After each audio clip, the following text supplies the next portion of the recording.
안녕하십니까. 좋은 아침입니다. 자, 오늘부터는 이제 사무엘 하 말씀을 함께 묵상을 해보도록 하겠습니다. 역시 이제 모든 성도님들이 쉽게 이해하실 수 있도록 제가 너무 지나치게 깊이 들어가지 않고 그러나 핵심적인 부분들을 정확하게 또 쉽게 전달하려고 노력을 하겠습니다. 자, 이제 오늘 사무엘 하 말씀은 지난 사무엘 상의 마지막 이야기와 이제 연결선상에서 시작을 하고 있습니다. 바로 사울의 죽음과 요나단의 죽음 이야기로 시작되고 있습니다. 자, 그것은 이제 곧 이제부터 다윗의 시대가 열렸음을 의미하는 것입니다.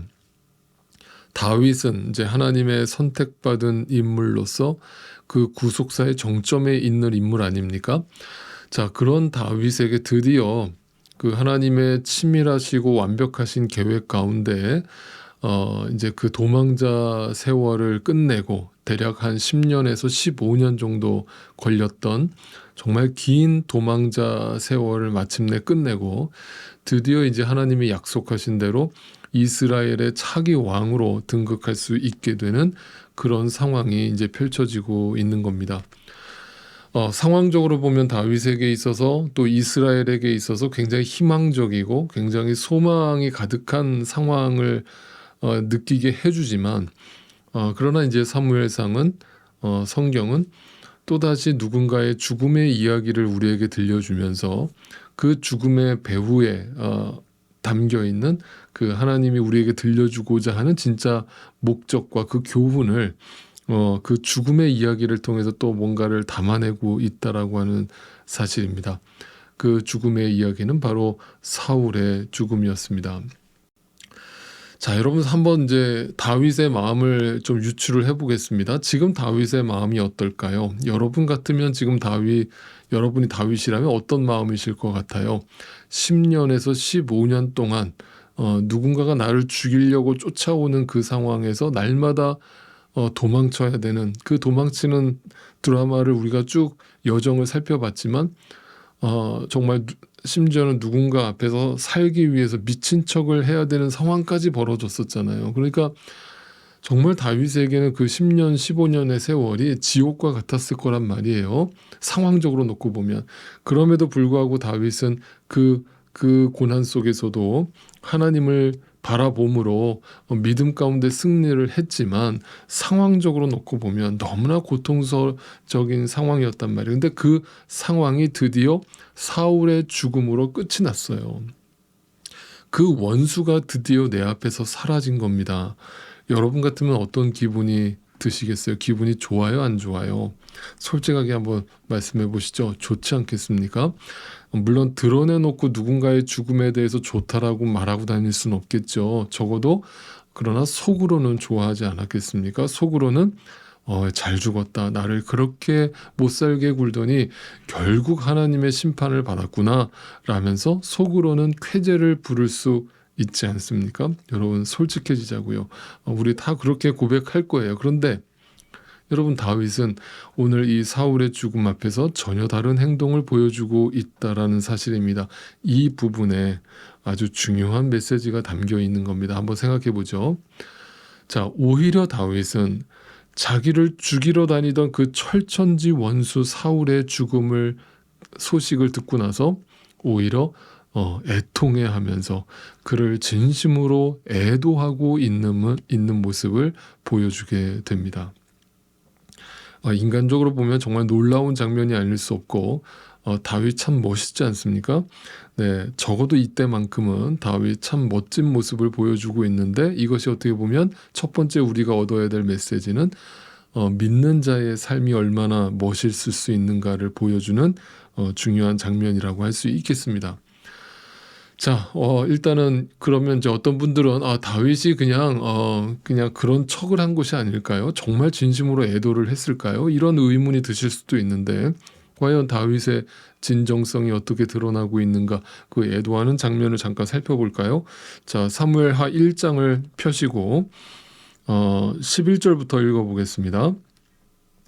그 사울의 죽음의 소식을 듣자마자 다윗이 이렇게 고백을 합니다.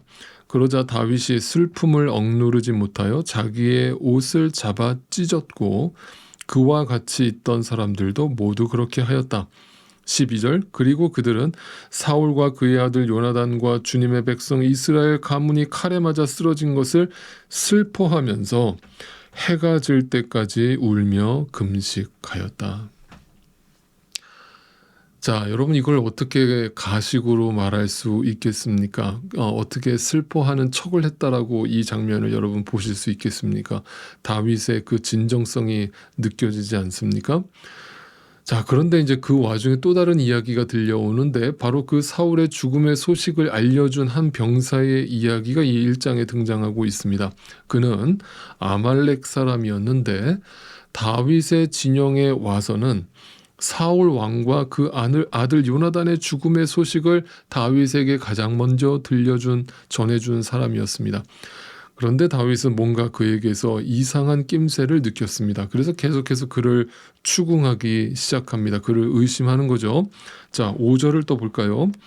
다윗이 자기에게 소식을 전하는 그 젊은이에게 다그쳐 물었다. 사울 임금님과 요나단 왕자께서 전사 한 줄을 네가 어떻게 알았느냐?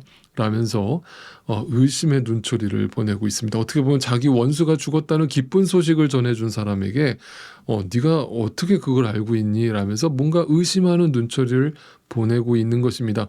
여기서 또 한 번의 다윗의 어떤 사울 왕과 요나단의 죽음에 대한 진정성, 그 마음을 엿볼 수 있는 것입니다. 그러면서 그렇게 의심의 눈초리를 보내자 이 최초의 보고자는 다윗에게 자신이 사울 왕을 죽였다라고 보고를 하면서 그 증거로서 내가 사울의 왕관과 그 팔찌를 가져왔노라 라면서 다윗에게 그것을 증거물로 제시를 했습니다.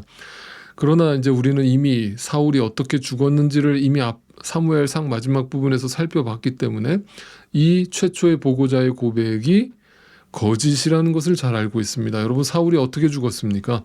네, 사울은 적군의 손에 죽은 것이 아니었죠. 어떻게 죽었습니까? 그는 마지막 최후의 순간에 내가 죽을지언정 이방인의 손에 죽고 싶지 않다라고 이제 고백을 하면서 자신의 부하에게 자신을 죽여달라고 부탁을 해서 자결하지 않았습니까? 그런데 이 아말렉 보고자는 자신이 사울 왕을 죽였다고 다윗에게 거짓말을 하고 있는 것입니다. 그렇다면 이제 여기서 첫 번째 퀘스천, 왜 그 보고자는 다윗에게 자기가 사울 왕을 죽였다라고 거짓말을 하고 있는 것일까요? 그는 다윗에게 뭘 원하는 것일까요? 이유는 간단합니다. 사울과 다윗이 원수지간이었다라고 하는 사실은 주변 나라들도 다 알고 있는 유명한 이야기였기 때문입니다. 그렇다면 분명 자기 생각에 다윗에게 사울이 죽었다라는 그 소식을 들려주면 다윗이 어떻게 반응할 거라고 예상했던 거예요. 네, 다윗이 뛸 듯이 기뻐할 거라고 예상을 했던 거예요. 왜? 원수를 죽여줬으니까 얼마나 좋을 거라고 생각했을 거예요. 그래서 그 소식을 전하면서 자신이 사울을 죽였다라고 거짓말을 하는 것이죠. 그 거짓말을 통해서 다윗에게 엄청난 보상을 얻을 수 있을 것이라고 기대를 했던 것입니다. 간사하지 않습니까? 한 사람의 어찌됐든 그 사람이 신앙의 눈으로 보면 좋은 사람이 아니었다 할지라도 한 사람의 죽음 앞에서 이처럼 인간이 간사하고 야비하고 또 그걸 통해서 뭔가 자기의 유익을 얻어내려고 하는 자기밖에 모르는 인간의 어떤 실체, 죄인된 인간의 실체를 이 장면을 통해서 또 한 번 성경이 우리에게 고발하고 확인시켜주고 있는 것입니다.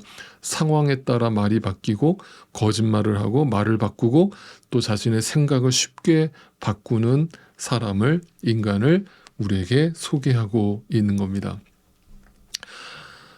자신의 이익과 유익을 위해서는 수단과 방법을 가리지 않는 욕심꾸러기, 그것이 바로 죄된 인간이라고 확인시켜주고 있는 겁니다.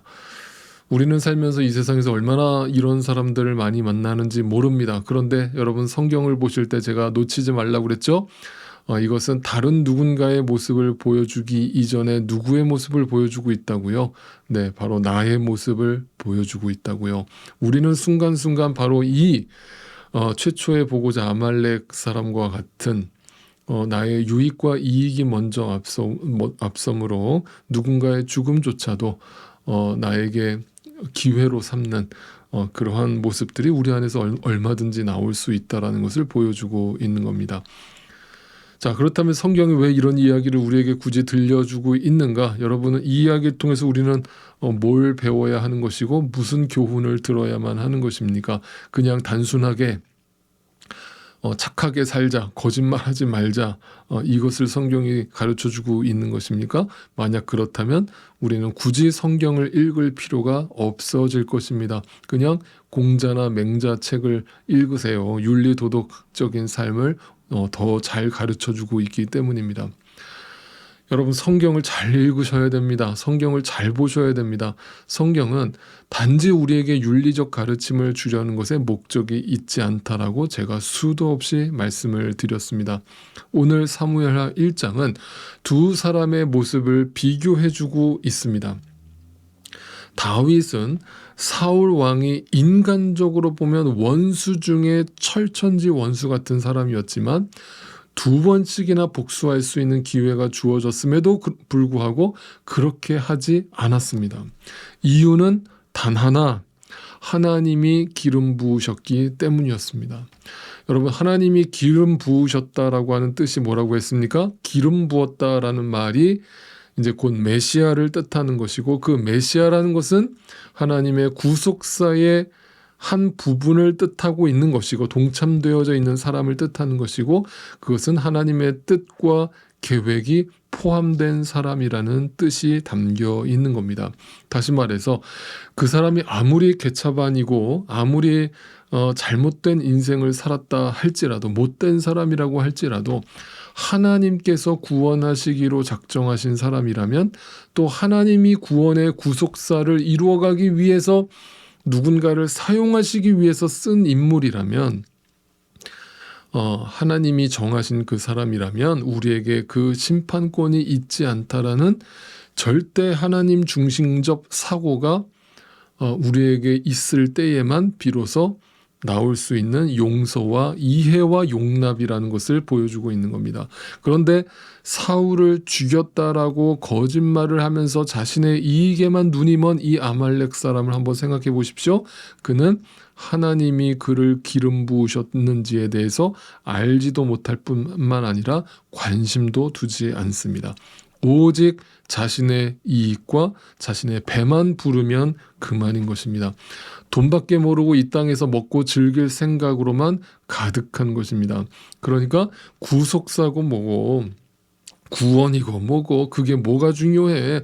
나는 이 사람을 죽였다라고 거짓말을 해서 내 이익을 얻어내고야 말 거야. 그게 이 땅을 지혜롭게 잘 사는 것이지, 수단과 방법을 가리지 않고 잘 먹고 잘 사는 게 인생을 잘 사는 것이지. 이런 가치관과 이런 관념으로 세상을 살아가고 있는 사람의 샘플을 이 아말렉 병사를 통해서 보게 되는 겁니다. 그러니까 다윗이 사울의 죽음 앞에 진정으로 애통해하고 슬퍼했던 것은 단지 인간적으로 다윗이 정이 많은 사람이어서도 아니고, 그가 인격적으로 훌륭해서도 아니고, 다윗은 철저하게 하나님의 뜻을 생각하고 그 하나님의 뜻에 순종했기 때문이라는 것이고, 반대로 이 아말렉 사람은 하나님의 뜻을 알지도 못하고 알려고 하지도 않고 전혀 관심 밖에 있고 오직 이 땅에 먹고 사는 거에만 매여서 자신의 이익과 유익을 위해서 수단과 방법을 가리지 않는 삶의 모습을 보여주고 있는 것입니다. 여러분, 그래서 믿는 자와 믿지 않는 자는 단지 죽어서 천국 가고 지옥 가는 차이만을 목표로 삼는 것이 아니고, 그곳으로 차이를 드러내는 것이 아니고, 우리는 이 땅에서도 분명 그들과 다른 삶을 살아갈 수밖에 없는 분명한 차이점, 분명한 구별점, 분명하게 분별되어져 있다라는 것을 보여주고 있는 겁니다. 그것은 하나님 나라의 영광과 그의 나라를 위해서 살아가는 자와 오직 자신의 이익과 유익을 위해서 살아가는 자의 차이로서 드러나게 되는 것입니다. 그것이 믿음이고 그것이 믿음의 실체고, 그 믿음의 실체는 이처럼 삶에서 분명하게 눈에 드러나게 되고 열매로서 보여지게 되는 것입니다. 여러분, 기억하십시오.